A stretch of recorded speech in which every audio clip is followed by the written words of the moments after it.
Welcome back, Tribe. Got one here from Filipina P. She's not yours, it's just your turn. Uh-oh. Supremacy topics here. Hello, DHS. Hi, folks. The Filipina P here, telling it like it is. Now, you've all heard the phrase, she's not yours, it's just your turn, which refers to the belief that you're probably not gonna be her last man. If a woman's had 26 partners, what in the world makes you think she'll stop at you, Mr. 27? That's because women have a built-in hypergamous nature that makes us look for the best possible mate. Misogyny. And the more men we have to compare and to choose from, the more we're tempted to reach for the stars. So where does that leave you guys? Is it still possible to win a game you never asked to play? Now, you might not agree with my take on the subject, and you might tell me I'm full of crap, and that's fine. But I think you'll find I've got a different perspective that you might find useful, a fresh way of looking at things, and something you might have overlooked if you're planning to seek a mate outside the West. But first, let me start with a joke that was written by an 80-year-old woman named Joyce Meyer. You probably heard it before, so I'll paraphrase it. So a new place opened called the Husband Store, and women can go there to choose a mate. Yes, we've heard the Husband Store with one. men of different qualities. Now, the concept of hypergamy is like this horrible boogeyman to you guys. And believe me, I get it. But the term only means marrying up, not trading up after marriage.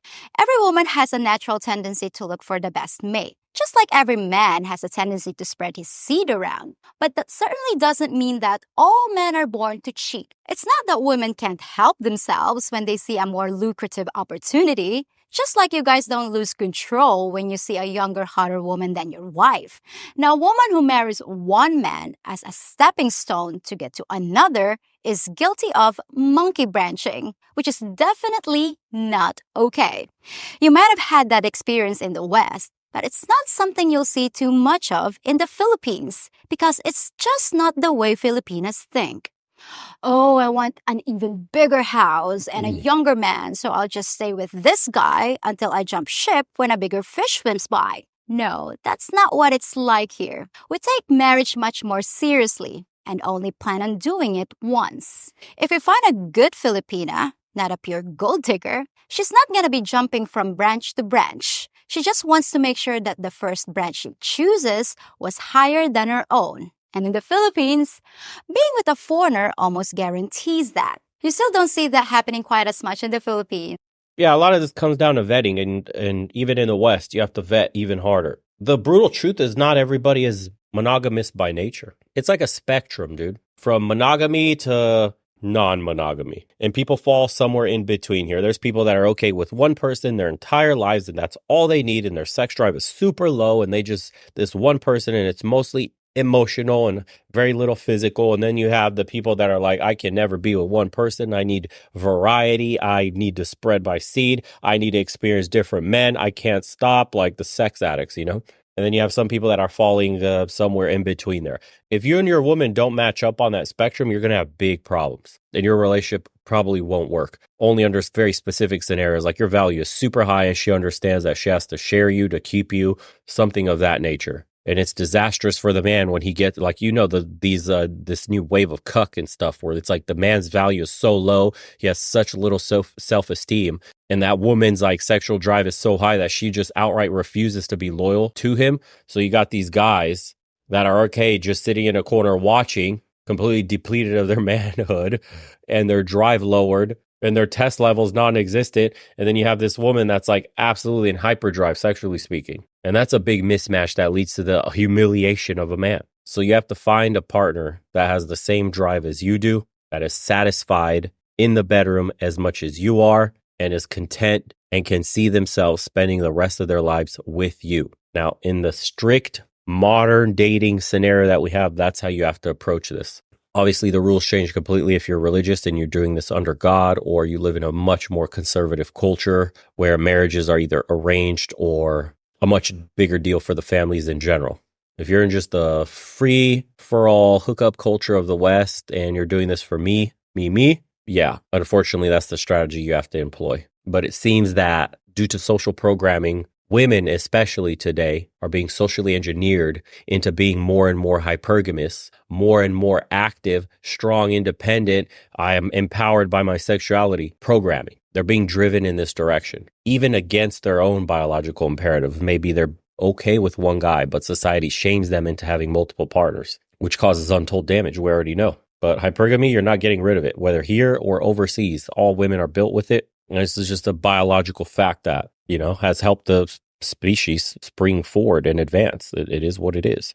But it's getting worse compared to decades past. Well, let's look at the obvious culprit. Western brand feminism. Are Filipinos becoming too westernized? Is feminism taking over here too? Whenever I hear that women from developing countries are becoming westernized, I can partly agree. Not in the way you might assume. When you think of westernized women, you probably have images of a scantily clad group of friends having a girls' night out at a club, talking about which one of them just got a promotion at work and how men are useless fools except as occasional bedmates. They might even have blue hair, and their biggest concern is that someone interrupted them when they were speaking. You know who I'm talking about, the fembots. But when you say that Filipinas are becoming westernized, she's going to get on the list. Exactly like that here. It's not that we're becoming infected with feminism, although I'm sure some of us are, because the things that need to be present in order for it to spread just don't apply. And here's why. Modern feminism is about a power shift, eliminating the need for a man. Big government is replacing men and taking what they have and giving it to women. But neither of those situations exist in the Philippines. The government ain't helping us. The court system isn't automatically in our favor, and the men don't have anything to take. The idea that women don't need men just doesn't fly here. Having a working husband is important, and it often takes 2 salaries just to make ends meet. And as far as women deciding not to have kids in order to pursue a high-paying career in the Philippines, well, that's ridiculous. First of all, there just aren't any big money jobs here. And secondly, when's the last time you met a Filipina that didn't want kids? It's a totally different mindset from the West. Now, there are plenty of single moms here, raising kids on their own, but it's got nothing to do with feminism. It's a result of poor planning and wishful thinking. Ending up dirt poor with a baby on each hip isn't exactly our first choice, and there's no safety net to rescue us from our bad decisions. We don't marry a guy and then take him to court to get his stuff, because all too often, the only thing he owns are the clothes on his back and a bottle of Red Horse. An empty bottle of Red Horse. Now, people often say that the Philippines feels like the US of the 1950s, before everything went crazy between the sexes. And in a lot of ways, that's true. Could my country... Same, if we're going to use that value system, Eastern Europe is like 1990s America. That's what it feels like right now. Countryside Eastern Europe is probably 1970s, I would probably say, yeah. And then the capital, rich areas, the nightclubs, all that, parity, baby, it's reached. Good freaking luck. But yeah, for the most part, 1990s. And that's a cool period to be in. Make the same mistakes yours made, maybe within a few generations? Sure, that's possible. But the one thing necessary to make feminism an attractive proposition is having access to money so that women feel like they can go it alone. But money's in short supply. So I can't see many Filipinas saying, we don't need no man. Yes, we do. We admit we do. And we want them too. As it stands right now, what does feminism have to offer a Filipina? How does it benefit us? It doesn't. There's no power to take and no money to be had. No, in this part of the world, it's not about feminism either. So what's the problem? Well, in my opinion, it can all be traced back to one source, the introduction of social media connecting the entire planet. In many ways, that's a great thing, giving us access to massive amounts of information at our fingertips like never before. But it also had another consequence. Women are suddenly getting all the attention and validation they crave from men around the globe. And it's become like a giant dopamine hit that never ends. In the old days, which still exist in many places here, a woman had very few options and usually chose a mate from her own town, sometimes even a next-door neighbor. But in the last decade or so, a woman's options have exploded exponentially. By the way, that dopamine thing, these social media companies are dope dealers, literal dopamine dealers. That they've developed these apps to be as addictive as possible. And social media is porn for women. It's extremely destructive to their mental health and their self-esteem. It causes them to lose touch with reality. Mental health issues have exploded. A ton more women are going to therapy and a ton more women are on medications than ever before, generations prior to them. Absolutely wild, the damage that social media has done to a woman's brain. And once she's stuck and addicted in this vicious trap, dude, it's really hard to escape. It's embedded in all levels of society. And you as the boyfriend or the husband lose all influence over this person. Like a drug, it takes over their mind. They're completely indoctrinated and brainwashed and propagandized by the material they're covering. And it will absolutely be the end of your relationship and oftentimes will lead to their own self-destruction. This is how they get more and more bitter, more and more lonelier, and more man-hating in nature. It's through social media consumption that they get like this. A lot of them like to say, it's the men that we're dealing with. It's the men that we're dating. No. It's social media telling you which men to pick and go for, which is causing you all to have the same exact outcomes, which are less than ideal. You're going after the toxic top percentile man that has no inkling of settling down whatsoever, and you're getting pumped and ghosted instead of picking the man that's on your level that you would be happy with, that would give you loyalty, love, respect. But no, social media told you need to be in the Lamborghini. You need to be on the yacht. You need to be on that chalet in Switzerland. And this is the price you pay for chasing that kind of man. And then they'll blame all men. It's wild. And she now has choices from all over the world right in her hand. Yep. There's been a quantum shift in the rules of the game. And the husband store now has infinite levels. A woman can go up and down as much as she likes. And that's the problem. There's too much up and down going on. A woman's tendency to look for the best mate, coupled with an inability to be satisfied, and now the addition of unlimited choices? What could go wrong? Think of it like this. You're literally competing with every human male with a cell phone. And this isn't going away. This isn't some fad. This is the new normal. And we all have to deal with it. Yep. Of course, this goes both ways, and men now have access to just about any woman on earth. So why isn't it working in your favor? You know why. It's because men are lavishing undeserved praise on mediocre women. And all they have to do is shake their butts on Simps, TikTok, baby. and suddenly they have a million new suitors. So why would they settle for you? Now, I'm not blaming you guys. It's a man's nature to be the hunter. Simping, blame the simps, blame the walking wallets, blame the bug sandwiches. This is why we got to make masculinity great again, because it's in the gutter. There is no great masculinity. It's in the gutter, dude. We're paying for chicks $4.99 a month, and they're looking like worse than Becky next door. But men are so lonely, so depraved, so isolated, so cooked up on this dope, aka of adult entertainment and video games and whatever else that they're consuming, drugs, yada, yada, you name it, that they're willing to pay $5 a month for a woman to acknowledge their existence. That's the crippling, lonely epidemic that men are going through right now, because they're stuck in some crazy feedback loops where they can't get out of this hole because it's an addiction, and they're spellbound to be content where they're at and would rather not put in the extra work to change their circumstances. Because, bro, you're addicted. You don't even know it. Life is passing you by, and you already got a doomer mentality, and your ability to chase long-term goals and overcome obstacles has been absolutely destroyed by your short-term pleasure-seeking brain. You've rewired everything to get it now. I need that hit now. Let me go rub one out now. Let me go fire up a match with the boys online now. Let me go take that hit of whatever it is I'm addicted to physically as well now. It's all your brain, dude. Just seeking the pleasure now, in the moment. You have to reject modernity in order to save yourself as a man today. Honestly, you really do.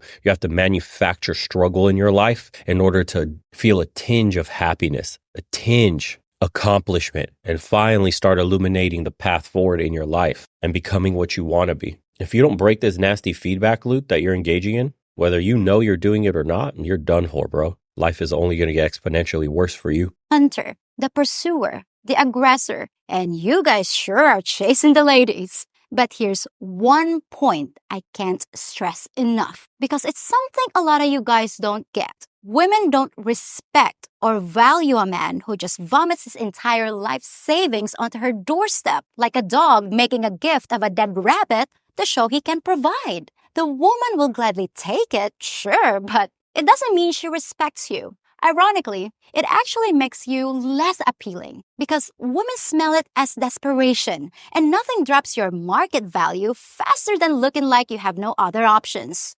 And you can't stop these pay pigs. That's what they are. These dudes that will gladly give a woman their credit card, their debit card, their bank account information, all that, and go, here, I want you to spend all my money that I work hard to get. It's a weird kink, dude, that some of these guys have, and there's too many of them. It's a numbers game at the end of the day. And even if that's 0.1% of the population, that means there's thousands of men that are willing to do this. And thousands of these men are busting open their wallets for the dumbest reasons imaginable, man. It's crazy what a woman can get away with today with the power of the internet and thirsty men. That's why they have no respect for men anymore. Think about it. If you're a woman and the only men you deal with are these pay pigs, these walking wallets, these spineless turds that never say no to you, what's your outlook on men as a whole going to be? If this is all the men you're dealing with. And then the other opposite of that spectrum is the guys you're sleeping with, which are extreme type A. Think of your athletes, musicians, blue check marks, some famous dudes, whatever, Chads, Tyrones. And those guys aren't settling down. So you're getting literally the two worst examples of what a man is supposed to be, because the ones in the middle, the average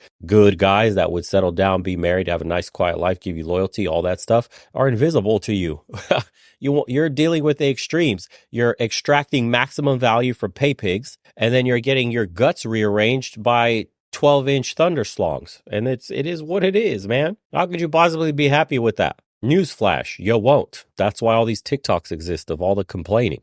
Or that you're willing to give everything under the sun before you even have your first date with her. And what do you think happens when women with inflated egos suddenly have virtually every man on the planet knocking on her door and telling them how great they are? This is what happens. Prices go up, expectations go up, and it's kind of like a runaway real estate market where the women are the sellers and the men are the buyers, scrambling to keep up with higher prices and a shrinking availability of prime property. Women who should be valued at Marvin Gardens prices are now acting like they're Boardwalk and Park Place. And you guys are landing on the luxury tax. In this game, trying to outbid the competition only drives up the price even more. Now, although this is a global phenomenon, things are slightly different here. Filipinas might welcome all the additional options that social media provides, but we don't think we're all that. In fact, most of the time we have the opposite problem. We don't think we're worthy of you.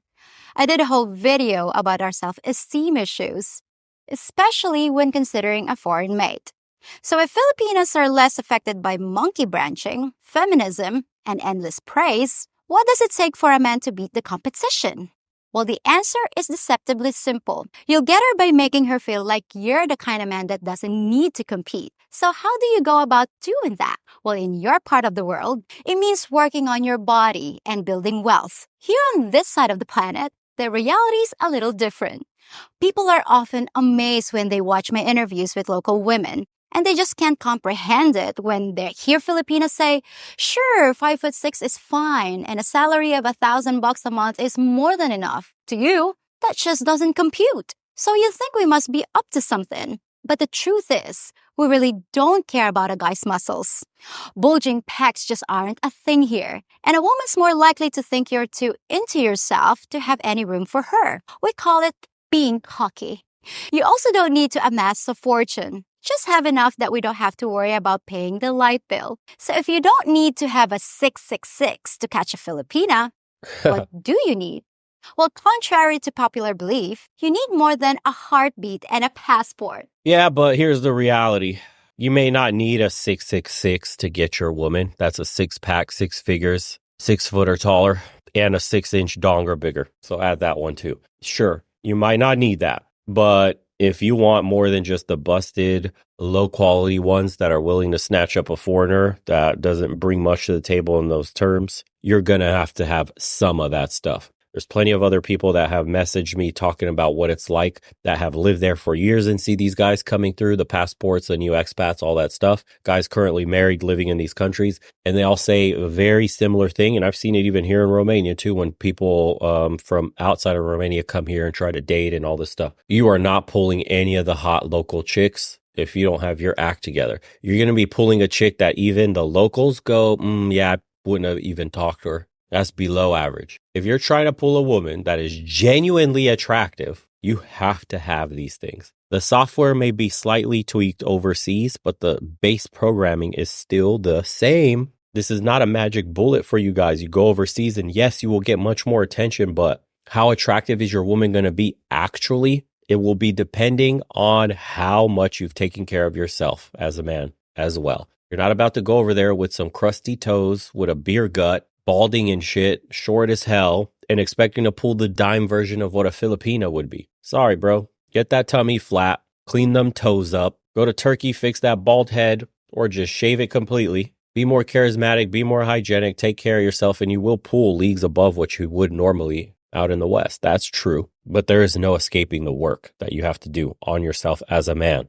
Guys that are trying to cheat and cut corners are in for a rude awakening. You'll be like some of the dudes I've met that have come out to Romania thinking that they could get themselves a nice, tall Eastern European beauty and find out that these chicks here are super red-pilled. And if you don't have all the above and then some, you got no shot. They'll ask you what you make. There's no 50-50 here. There's no drizzle going on here. There's no soft boy eras. It's just straight. You got to be a man, straight masculine. You got to be a provider and a protector. If you're not giving off those vibes, it ain't good for you. Leave the soy milk and bug sandwiches at home in the West. You're going back to being a man when you go in the rest of the world, and that's expected of you. Unlike our modern Western counterparts, Filipinos appreciate traditional masculinity. And There there's it is, see? one trait that many masculine men share. In fact, in my opinion, it's the most undervalued trait of all: confidence. It's one of those things that gives a woman the tingles and almost puts you in the category of Be confident, boys. Told you. Self-worth, can't escape it. Confidence comes from competence. No replacing that one. So some of the comments say, when I started dating my now ex, who was a naive Peruvian immigrant, I would say, I'm going to do XYZ if you want to come along. And she went along and always had a great time. Then after getting her degree and getting westernized and having kids, she declared I was controlling, etc. No, I was still doing the same thing and she could join me or not. But she was unhappy and she needed someone to blame for her unhappiness. There you go. That's social media addiction. After I started dating my first real girlfriend in college, I realized I was probably just next in line. She didn't take me too seriously when we started dating and finally put my foot down with her. For 2.5 years, things were really good. And we were also talking about our future together. She had gone back to college to change degrees, and then things started to change for the worst. She started hanging out with people from her classes, but never got a straight answer if these people were guys or girls. You already know you're getting cheated on. She finally slipped up one evening and told me that she went out as friends with a guy. Yeah, Glock 9000 in the back of his car. After she realized what she had done, she tried to backtrack her story. Oh, got to keep the cubicle Carl in the back pocket because he's got a consistent future ahead. I knew that at that moment it was just my turn. I broke up with her because she wanted to continue her friendship with a guy. Haha, yes. The real dude she was going to get pregnant with, and you were going to foot the bill. She had an absolute fit. If a girl even looked or smiled in my direction, yeah, it's her marking her territory. Can't have the nice guy chump bug sandwich get away from her grasp now, can she?